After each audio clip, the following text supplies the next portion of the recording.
नमस्कार, जय Shri Ram, Vande Mataram. Let's talk with Nandita जी मिश्रा। आज के मेरे गेस्ट है रविंदर पंचोली सर।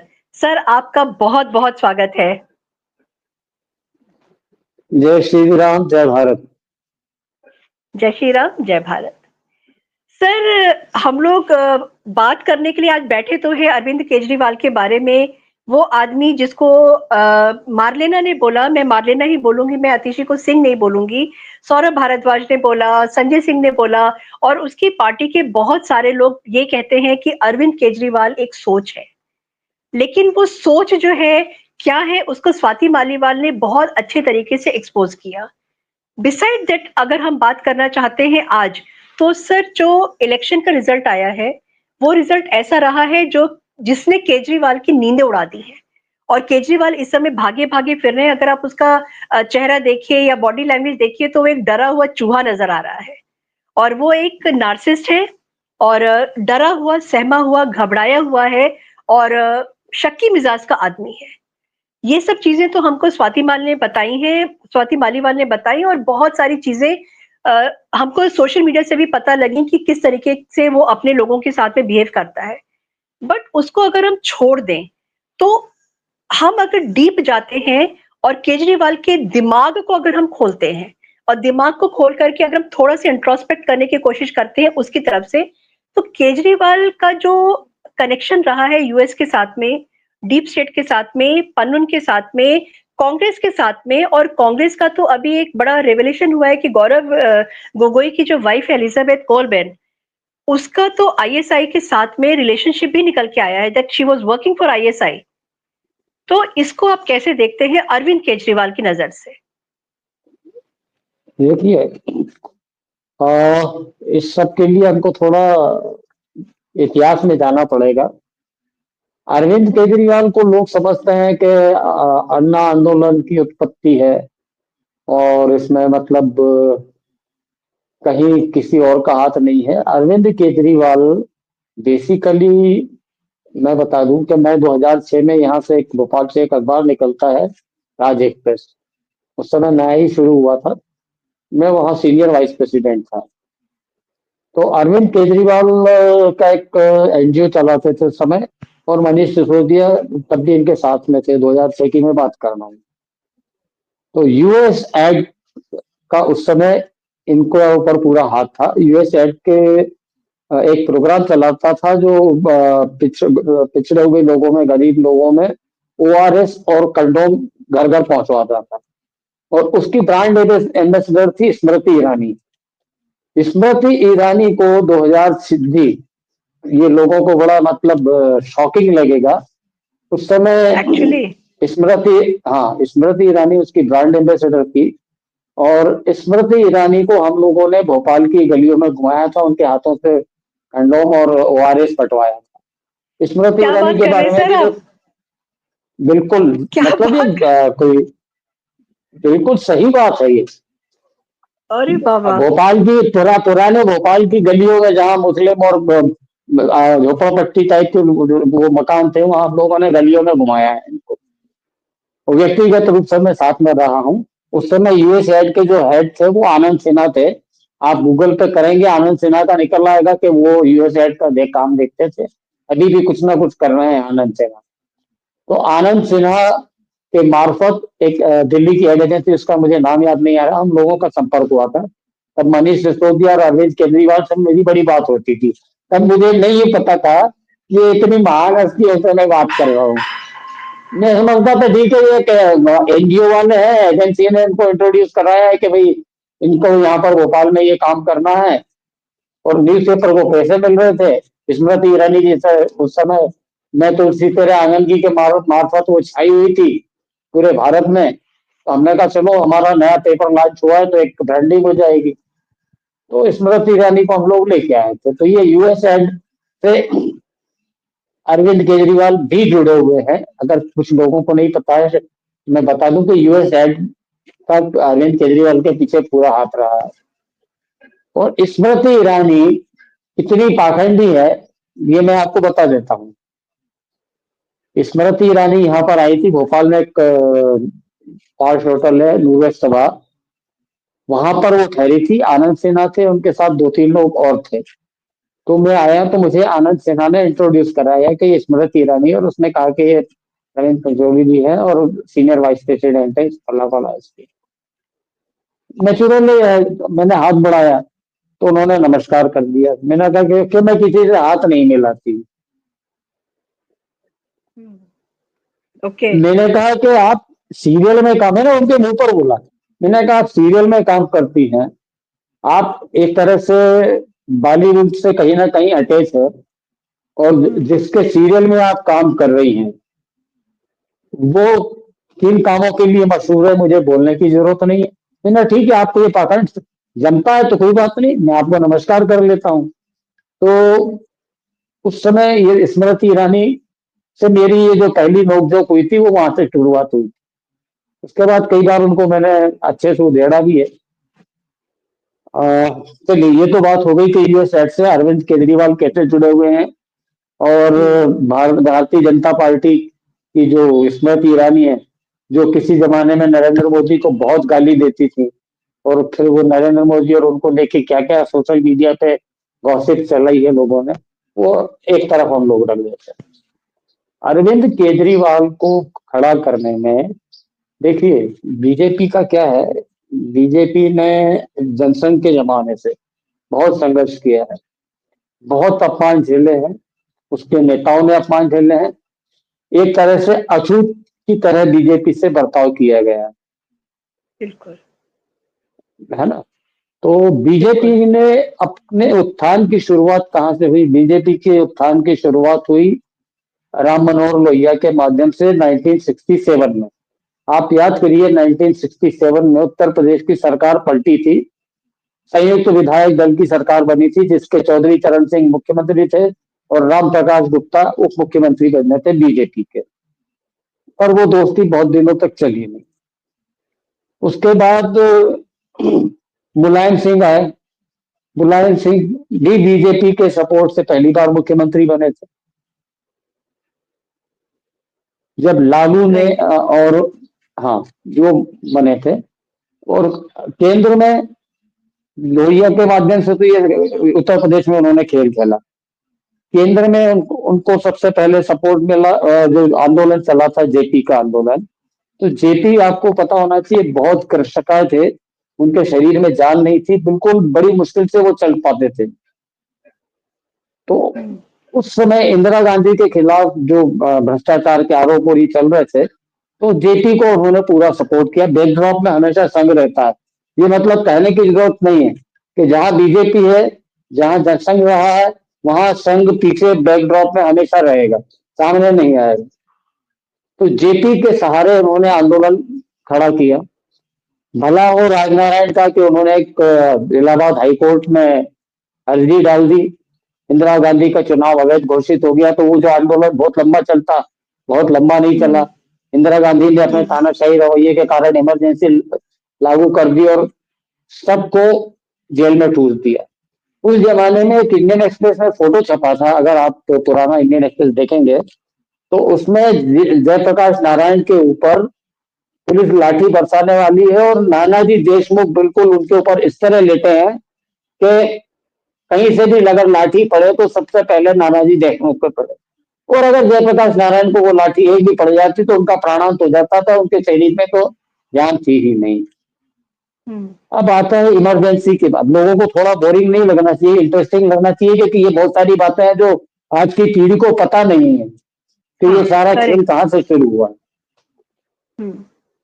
तो उसके बाद इमरजेंसी खत्म हुई, चुनाव डिक्लेयर हुआ। तो जो आंदोलन हुआ था बीजेपी का, तो उसमें उस समय आपने देखा था कम्युनिस्ट भी शामिल थे।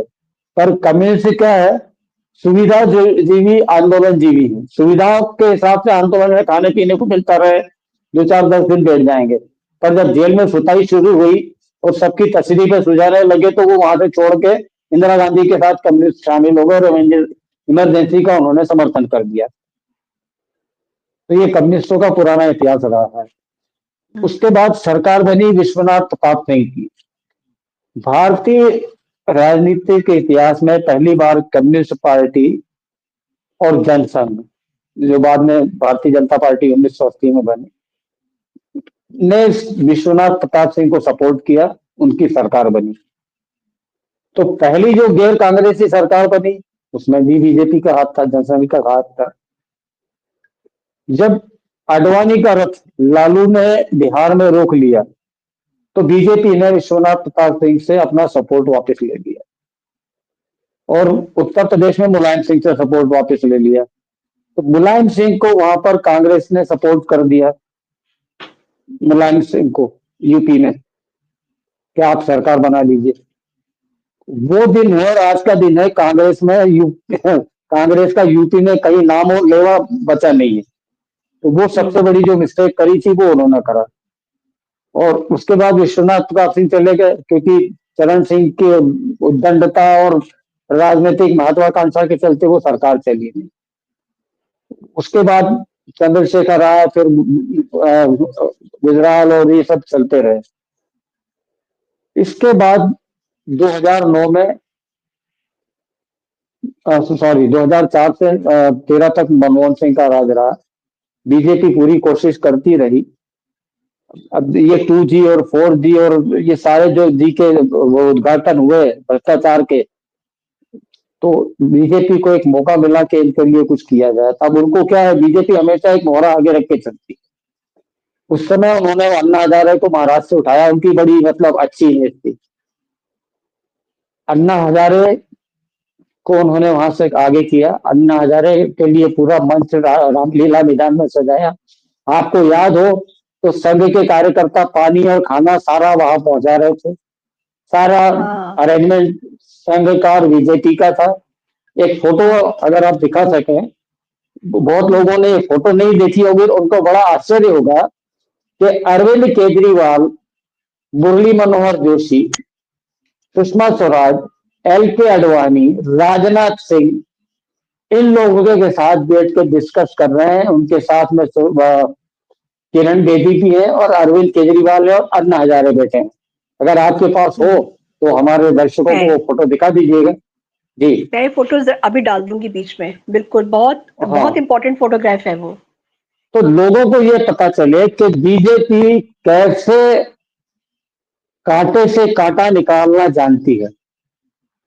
हम लोग कहावत सुनते हैं कि कांटे से कांटा निकालना, पर बीजेपी से बेहतर कांटे से कांटा निकालना कोई नहीं जानता है। और एक हमारे यहाँ कहावत है ना कि आदमी जितना अंदर है तो जितना बाहर है उससे ज्यादा अंदर है, हैंडपंप है। बीजेपी हैंडपंप की तरह है, बाहर जितना दिखती है उससे कहीं ज्यादा अंदर है। बीजेपी को जो अंडर एस्टिमेट करते हैं, बीजेपी की आइडियोलॉजी को, बीजेपी के नेताओं को जो अंडर एस्टिमेट करने की कोशिश कर रहे हैं, उनको मेरी सलाह है पहले इतिहास पढ़ लें बीजेपी का, बीजेपी के लोगों का डेडिकेशन देख लें, उसके बाद कोई कमेंट करा करें तो ज्यादा बेहतर हो। तो बीजेपी ने पूरा सपोर्ट किया कांग्रेस को। देखिए, कांग्रेस को कांटा कांटा निकालने के लिए क्या काम किया, अन्ना आंदोलन को खड़ा किया। पूरा मिट्टी तैयार हो गई, रेडी हो गई मिट्टी, खाली एक शेप देना था। शेप देने के लिए उनको कुम्हार मिल गया, कौन? नरेंद्र मोदी। नरेंद्र मोदी, आपको जो पिक्चर मैंने भेजी उसमें कहीं नरेंद्र मोदी नहीं है। नरेंद्र मोदी उस समय गुजरात के मुख्यमंत्री थे और नरेंद्र मोदी एकदम नमूदार हुए और नरेंद्र मोदी के हाथ में 2014 से सत्ता है।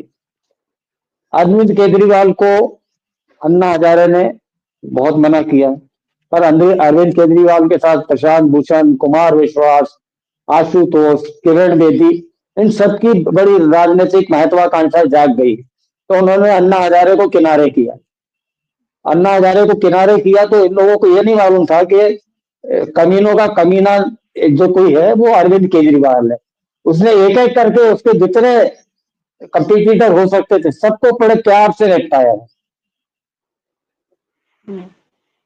एक नहीं बचा है उसमें, जितने उनके साथ थे, हाँ, जितना क्राउड था उसके साथ में अन्ना हजारे के वो पूरा छिन्न भिन्न कर दिया और एक छत्र राज्य उसका अरविंद केजरीवाल का हो गया। अब अरविंद केजरीवाल ऐसे भस्मासुर खड़े हो गए कि खड़ा तो बीजेपी ने किया था, पर वो इतना कमीना निकला कि वो 10 साल तक ऐसे ही रहे। तो इस बार बीजेपी ने क्या चाल चली कि भाई तुमको तुम्हारे ही चाल से हम मारेंगे। जो फ्री बीज का चक्कर था, दिल्ली के लोग बहुत लालची और घटिया किस्म के हैं। मैं दिल्ली वालों से माफी चाहूंगा, पर आप लोग डिजर्व करते हैं ये सब। दिल्ली के लोग बहुत लालची और घटिया है, तो फ्री बीज के चक्कर में इसको 2013 से 2024 तक ये झेलते रहे। बीजेपी ने कहा कि ठीक है, तू एक ढपोर शंख होता है। आपने ढपोर शंख की कथा सुनी है क्या, कि नहीं सुनी? नहीं सर। हाँ, तो मैं बता देता हूँ। तो बीजेपी ने वो जो काम किया वो ढपोर शंख वाला। एक बार एक गरीब ब्राह्मण था, उसको पैसों की बड़ी तंगी रहती थी, खाने पीने के उसको वांदे होते थे। तो उसने विष्णु जी की खूब तपस्या करी। विष्णु जी प्रसन्न हो गए। मैं क्या मांगता हूँ सर? कुछ नहीं सरकार, बस मेरा घर बार चलता रहे और मुझे किसी चीज की कमी ना रहे। विष्णु जी ने एक शंख उसको दिया कि भाई ये शंख है, इसकी पूजा करके तू जो इससे मांगेगा वो तेरे को मिल जाएगा। वो अपने यहाँ ले आया। पड़ोस में कोई उनके सेठ जी रहते थे, उनने देखा कि ब्राह्मण की दशा सुधर गई है, तो भीख मांगने की नौबत थी और अभी अच्छा खाता पीता है और इसके शरीर पे चर्बी भी चढ़ने लगी है। तो उनने ऐसा करता क्या है, तो एक दिन उन्होंने चुपचाप उसके घर में किसी को भेजा कि भाई तू देखिए क्या कर रहा है। तो उसने देखा कि वो पंडित जी थाली में शंख लगाकर बैठे हुए हैं और अगरबत्ती दिखा के कह रहे कि भाई ला 56 भोग हाजिर कर, और 56 भोग की थाली हाजिर हो गई। तो उसने बताया कि उसको सेठ जी को कि सेठ जी ये तो ये कार्ड है। तो मैं कहा ठीक है। सेठ जी के मन में लालच आई, उन्होंने धीरे से उसको अपने नौकर को भेजा और शंख बदलवा दिया। अब वो शंख बदलवा दिया, अगले दिन पंडित जी ने करा तो शंख में कुछ होना जाना नहीं था। तो वो बड़ा फिर वो विष्णु जी की तपस्या करने लगा। तो विष्णु जी ने कहा भाई अब क्या दिक्कत है तेरे को, तब तो दे दिया तेरे को। अरे कहने लगे आपने दिया, वो थोड़े दिन काम किया और वो बेकार हो गए। मैं क्या हुआ? उनने कहा ऐसा हुआ। तो विष्णु जी ने ध्यान लगाया, उन्होंने कहा कोई बात नहीं, मैं तुझे एक और शंख दे रहा हूँ। ये शंख ऐसा है, तू कहेगा कि ला 1 लाख, तू ये कहेगा 2 लाख, पर देगा कुछ भी नहीं। इसका नाम है डकौर शंख। समझ गई मैं सर। ऑसम। तो वो शंख लेके आया। अब आके उसने हाँ। कहा, नौकर ने देखा कि वो फिर से वो ठीक से होने लगा। तो उन्होंने कहा यार देख क्या क्या हुआ? तो उसने कहा सर वो तो फिर से पूजा कर रहा था और उसने शंख से कहा कि ला 1 लाख, तो शंख ने कहा ले 2 लाख। तो कि यार ये तो बड़ी अच्छी चीज है, तू एक काम कर, ये पुराना वाला रखे और नया वाला ले आ। तो बीजेपी ने यही किया दिल्ली में, तो इन लोगों को डपोर सेट बना के छोड़ दिया कि तू 2100 दे रहा, हम 2500 देंगे, तू ये दे रहा, हम ये देंगे। तो बीजेपी वाले वही सेठ जी की तरह लालच में, मतलब दिल्ली के लोग लालच में आ गए और इनने उनका तख्ता पलट दिया। अब आपने कहा कि ये पंजाब में क्या करेगा या इसकी क्या प्लानिंग है? देखिए प्लानिंग तो ये है कि एक तरह से इसका वोट परसेंटेज तो कम हुआ नहीं है, 44% इसका वोट हाँ। परसेंटेज है। इसको राइट ऑफ तो नहीं कर सकते हो आप। सीट्स कम हुई है, भाई मतलब चुनाव सीट्स हार पे ये गया लोग है। गए हैं, लेकिन परसेंटेज वही है इनका हाँ, बढ़ा। हाँ, सेम है। 2% के फर्क से बीजेपी जीती बस है बस। बस। हाँ। तो इसको आप राइट ऑफ तो नहीं कर सकते। हाँ, अगर आपकी जगह कांग्रेस की सीटें बढ़ जाती, कुछ हो जाता, तो फिर आपको लगता है कि आप इसको राइट ऑफ करने, अब इसके पतन की शुरुआत हो गई। ये है अरविंद केजरीवाल हार गया है और लीडर ऑफ अपोजिशन नहीं बन पाएगा, पर पार्टी तो उसी के नाम से चल रही है, वोट वही खींच के लेके आता रहा है। तो ये अभी तो कुछ दिन तो चलेगा। अब इसकी नजर है कि पंजाब का मुख्यमंत्री बन जाए। देखिए इसकी बहुत पहले से नजर थी कि पंजाब का मुख्यमंत्री बन जाए। इसकी प्लानिंग ये थी, जैसे कुमार विश्वास कई बार कई चैनलों पर कह चुके हैं कि मैं प्रधानमंत्री बनना चाहता हूं। तो उन्हें कैसे प्रधानमंत्री बनेगा? तो मैं कुछ नहीं, पाकिस्तान से मिलकर खालिस्तान बना लूंगा और वहां का प्रधानमंत्री बन जाऊंगा। तो ये इस तरह का एनार्किस्ट है। तो अब ये उस सर प्लानिंग पे चलने की। हाँ। यही बात स्वाति मालीवाल के जो पॉडकास्ट हुए हैं उसमें भी स्वाति मालीवाल ने बोला है। बात ये कि शुरू से ये रहा है कि मेरे को प्राइम मिनिस्टर ऑफ इंडिया बनना है। तो मुझे लगता है प्राइम मिनिस्टर ऑफ इंडिया तो नहीं बन सकता, तो उसने इसीलिए अपने आप को एक सब बगल में कर दिया कि भाई मैं पाकिस्तान से मिल करके मैं खालिस्तान का पंजाब पिला दूंगा तो मैं खालिस्तान का पीएम बन जाऊंगा। तो वो इच्छाएं तो उसकी शुरू से रही हैं पीएम बनने की। जी। तो आपने देखा होगा कि जब से आप पार्टी का शासन आया पंजाब में खालिस्तानियों की गतिविधि बढ़ गई थी, सब हुआ। बिल्कुल। और एक मीटिंग अक्टूबर 2023 में हुई थी, अमित शाह ने ली थी, सारे राज्यों के डीजीपी की मीटिंग हुई थी चंडीगढ़ में, कि ये जो ड्रग्स स्मगलिंग होती है और ये सारा ड्रग्स का कारोबार फैल रहा है, इस पे कैसे रोक लगाई जाए, खासतौर से बॉर्डर एरियाज के जो स्टेट्स हैं। तो उसमें भगवंत सिंह मान भी मौजूद थे, क्योंकि उन्हीं के प्रदेश में हो रहे थे, हरियाणा के मुख्यमंत्री थे भगवंत सिंह मान। भगवंत सिंह मान और अमित शाह की बड़ी अच्छी मीटिंग हुई। उनकी कुछ तखलिया में भी मीटिंग हुई, वो क्या हुई वो किसी को नहीं पता है, पर बहुत अच्छी मीटिंग हुई। उसके बाद ही आपने देखा होगा कि पंजाब में ड्रग्स के बड़ी बड़ी खेप पकड़ाने लगी, ड्रग स्मगलर अमृतपाल पकड़ाने सिंह लगे, पकड़ा और गया। खालिस्तानी, हाँ, और खालिस्तानी आंदोलन भी थोड़ा कम हो रहा है। किसान आंदोलन जो वहां खड़ा हो रहा था बार बार, वो भी अब थोड़ा मतलब करीब करीब खत्म ही समझ लीजिए आप।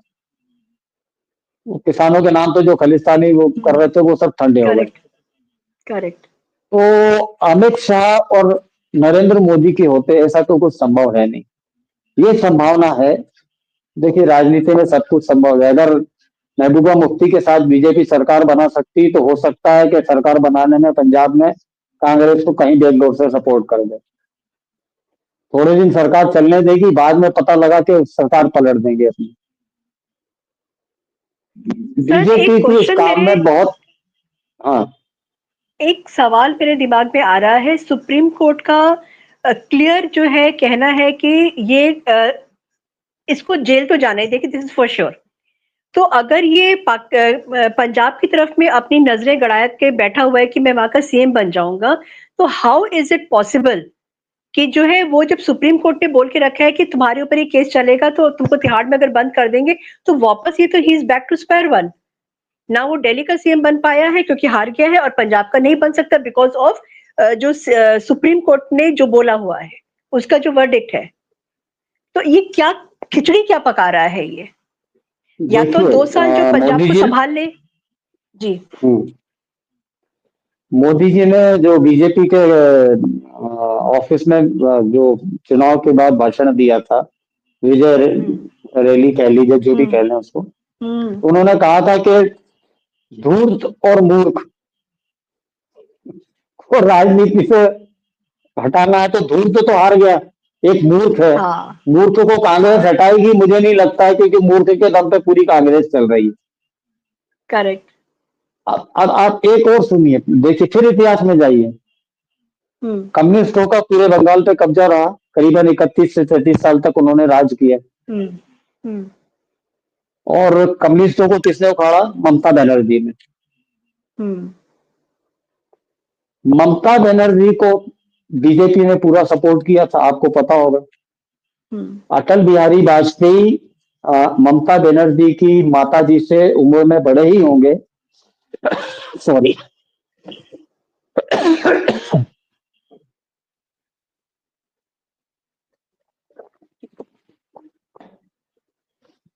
और ममता बनर्जी का ईगो टेम्पर करने के लिए उन्होंने ममता बनर्जी की माताजी के चरण छुए थे, ये शायद कम लोगों को पता है।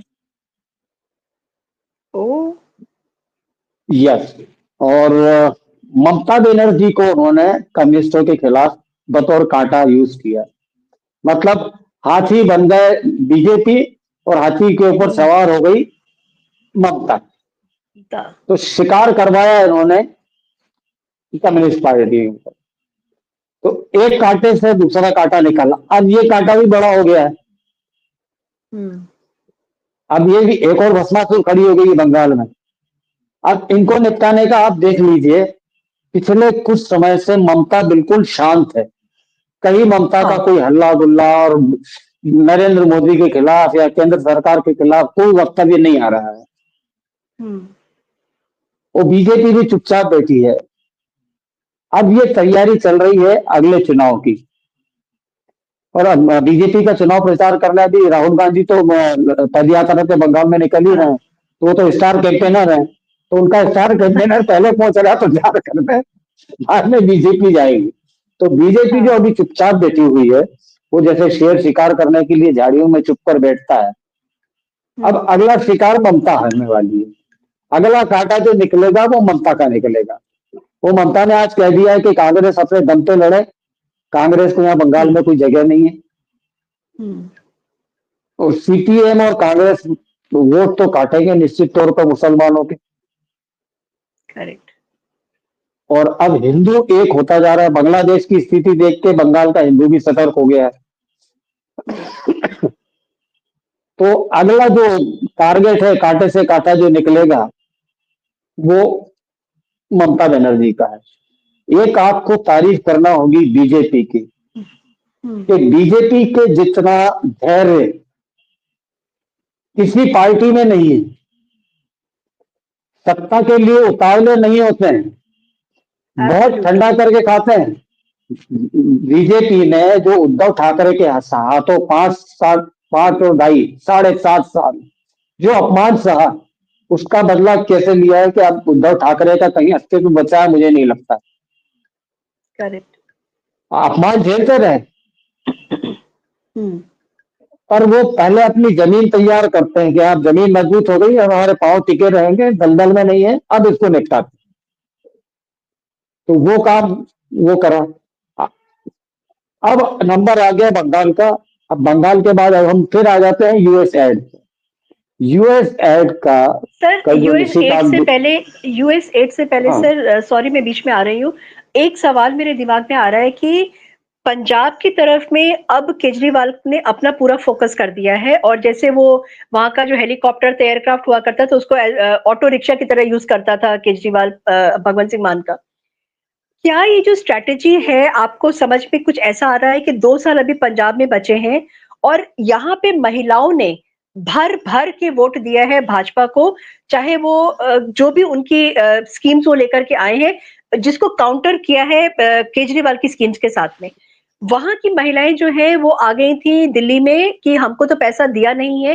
तो क्या अब वो ध्यान इस तरफ भी देना शुरू करेगा केजरीवाल, क्योंकि 2 साल का टाइम बचा हुआ है।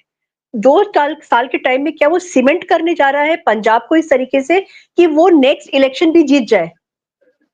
ये स्ट्रैटेजी मतलब नहीं, क्या लगता है कि इस तरीके का कुछ हो सकता है? उसके मन में हो सकती है। बीजेपी उसको ऐसा करने देगी, मोदी जी ऐसा करना देंगे, संभव नहीं। नहीं है। मोदी जी करेक्ट। खुले मंच से घोषणा कर चुके हैं कि पहला जो सेशन होगा विधानसभा का, उसमें सीएजी की रिपोर्ट सबमिट करें। हाँ। उस सीएजी की रिपोर्ट आई और ये अंदर गए। बिल्कुल बिल्कुल। तो पूरी मूर्ख है मंडल ना अंदर सर ये जाने तब भी वाली। तो। झाड़ू की तीलियां उसकी बिखर गई हैं बहुत सारी, और 2-4 तीली जो बची हुई है वो भी बिखर जाएंगी। तो मूर्ख इसकी तो है ही झाड़ू है ना तो ये भी। मतलब झाड़ू की तीन लिया, इसकी कमर पे बांध के लोगों ने इसको मोर बना दिया है, एक तरह से बोर कहा बना जाए तो। दिया है। Correct sir. अब आते हैं हम यूएस एड पे जो आप बोलने जा रहे थे, सॉरी मैं बीच में आ गई थी। जी। हाँ, जी सर। यूएस एड का ऐसा है, मैंने बताया कि यूएस एड कब से यहाँ पे वो चल रहा है। कल निशिकांत दुबे ने जो क्वेश्चन उठाए 5-6 बहुत वैलिड क्वेश्चन उठाए हाँ। कि यूएस एड ने जॉर्ज सोरोस को 5,000 करोड़ रुपए भारत में सत्ता पलट के लिए दिए कि नहीं दिए। सेम पित्रोदा यूएस एड से पैसे खाता है या नहीं खाता। सेम पित्रोदा ओवरसीज कांग्रेस का अध्यक्ष है और राहुल गांधी के खास सलाहकारों में से एक है। राजीव गांधी फाउंडेशन को सोरोस ने चंदा दिया कि नहीं दिया, यूएस एड ने चंदा दिया कि नहीं दिया। इसके बाद एक इनका अभी जो आंदोलन चल रहा है, रूरल डेवलपमेंट ऑर्गेनाइजेशन करके है, जो कास्ट सेंसस पे अपना पीछे पड़ा हुआ है कि कास्ट सेंसस होना चाहिए, कास्ट सेंसस होना चाहिए। उसको भी फंडिंग कौन कर रहा है? यूएस एड कर रहा है। और एक फर्जी जो आंदोलनकारी खड़ा हुआ है, जो अभी पाकिस्तान होके आया है, सोनम वांगचुक। हाँ। सोनम भाई वांगचुक। वो चीन का पालतू है, यूएस एड से भी उसको पैसा मिलता है, और कांग्रेस का तो मतलब पालतू कुत्ता है राहुल गांधी का। वो आंदोलन तब करता है जब उसको लगता है कि मेरे आंदोलन से कुछ होगा, पर अब होना नहीं है। हम लोगों ने मेधा पाटकर जैसे फर्जी आंदोलनकारी देखे हैं जो डेवलपमेंट के, भारत की प्रगति के राह में रोड़े अटकाते रहे। करेक्ट। गुजरात के लोग प्यासे मरते रहे, उस नर्मदा का पानी नहीं उसमें पहुंचने दिया। ये नरेंद्र मोदी की हिम्मत थी जो उसने मेधा पाटकर को साइड करके और सरदार सरोवर बांध बनाया, और आज की डेट में कच्छ तक पानी पहुंच रहा है।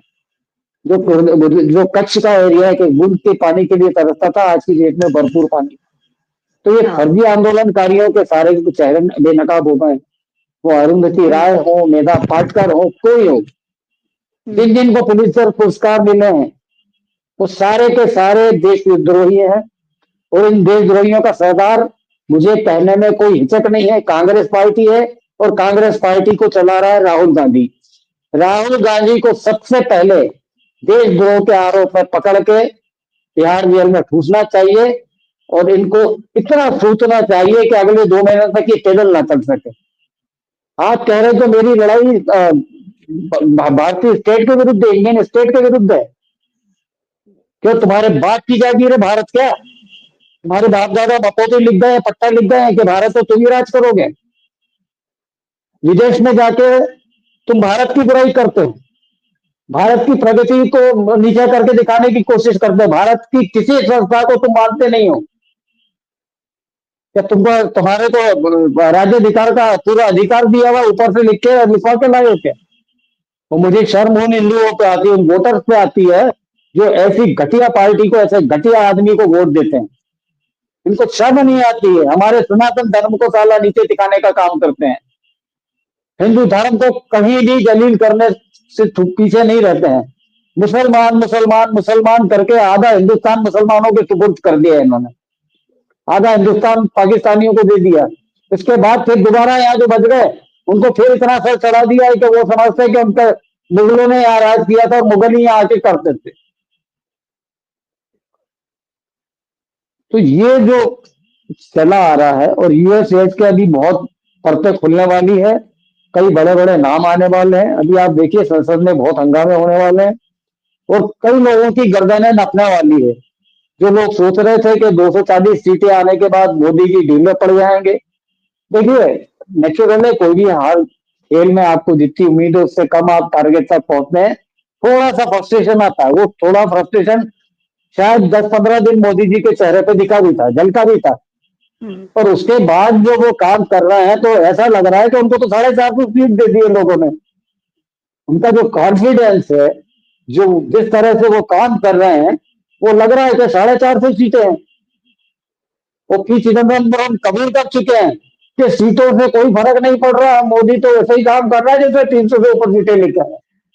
हाँ, बल्कि और मुझे लगता है कि फुल फ्लेजेडली और ज्यादा जो है टारगेट करके वो तो काम कर रहे हैं, क्योंकि दिस इज नहीं, नाउ अब और नेवर टारगेटेड वाली करेंगे। स्थिति है।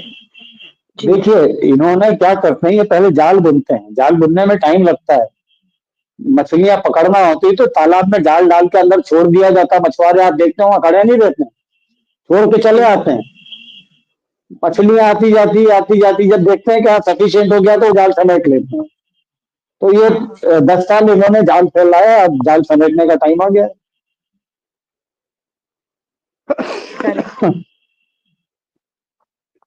तो आप खेल देखते जाइए, यूएस एड का हाँ, भी देखिए, अरविंद केजरीवाल का भी देखिए। अब आप देखेंगे तांडव।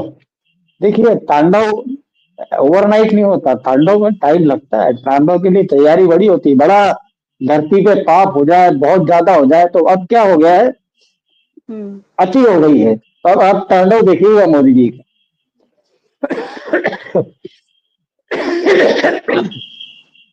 सॉरी। बिल्कुल सर।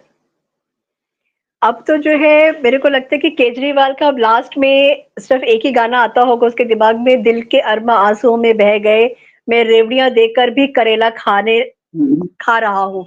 मतलब इसको जोड़ लीजिए तो सब कुछ किया केजरीवाल ने, जितना हो सकता था दिल्ली की जनता को फिर से बेवकूफ बनाने के लिए सब कुछ काम किया जो वो कर सकता था। और उसने ये नहीं सोचा था कि उसके सामने कौन खड़ा हुआ है। उसके सामने एक बहुत बड़ा जहाज है बीजेपी, बीजेपी के एंकर हैं आरएसएस, और उस जहाज में जो बैठे हुए हैं उनकी कोई बराबरी नहीं है अमित शाह जी और Narendra Modi ji. Thank you so much sir, आपका बहुत बहुत धन्यवाद जी। एक गाने की लाइन मैं बता दूं राहुल गांधी के लिए। राहुल गांधी के हाँ बैकड्रॉप में ये गाना चल रहा होगा हाँ कि मेरी बात रही मेरे मन में, कुछ कह न सका उलझन में, मेरे सपने अधूरे हुए नहीं पूरे, आग लगी जीवन में।